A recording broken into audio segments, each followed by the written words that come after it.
So 2020 was a pretty tumultuous year. A lot of crazy things happened. Pandemic happened. Tech-wise too, there were a lot of things.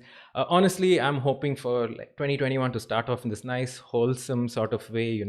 Um, Hopefully, I have some good news to share with all of y'all. And oh my God, again, this isn't going to end, is it?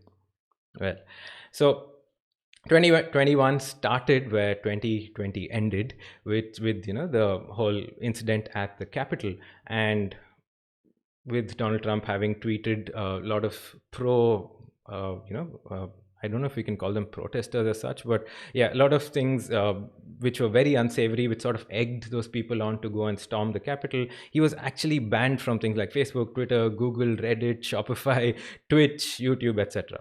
Honestly, there goes my dream of Donald Trump raiding the stream and maybe giving me like an emote or something. So yeah, too bad for that. Honestly, though, it must be so difficult for Donald Trump right now. Like, we always check our phones and go to one of these sites at any point of time in the day. What can you use on the internet if you're banned from all of these sites? I hear maybe Tom will speak to you on MySpace. Maybe Orkut Scraps is still a thing. I'm not sure. But yeah, Donald, bro, like, I think it's time to bring out the old Nokia 3310 and play a few games of Snake, because you can't do anything else on the internet right now. Speaking of other crazy things that are happening on the internet, few weeks ago I spoke to you about the SolarWinds hack. In case you forgot now, you missed that. Essentially, SolarWinds is a company that develops software for businesses to help manage their networks, their systems, and their IT infrastructure. The thing is, it's one of these companies that sort of goes under the radar, but actually, almost every Fortune 500 company uses software by SolarWinds because of their IT infrastructure. Now, a couple of months ago, it was reported that SolarWinds was allegedly hacked. It was hacked allegedly by Russian hackers. The scary thing about this is they just didn't know for the longest time. So people don't know what levels of data were actually compromised. Apparently, even companies like Microsoft, including a lot of their source code, was compromised because they use SolarWinds as part of, to manage their tech infrastructure. So that was what we had spoken about earlier. A recent update by New York Times actually mentioned that these hackers gained access to SolarWinds through this company called JetBrains.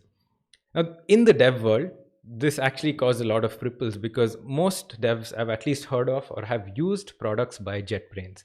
JetBrains, essentially, fairly big company, again, used by a lot of Fortune 500 companies, have about 1,500 employees based out of Czech Republic, incidentally. They make things like IDEs for famous language, I mean, for popular languages. And apparently, SolarWinds got hacked because they were using this particular service of JetBrains called TeamCity, which is a tool used for CI/CD, or continuous integration and continuous deployment. Don't need to know what that is. This case gets very curious because JetBrains immediately put out two statements on their blog, which you can still access now, saying they've had absolutely no breach and they're not, responsible for this.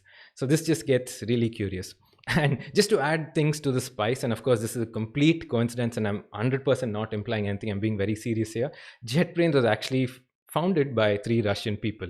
So, the people's conspiracy theories have been going little out of hand. That's a complete coincidence.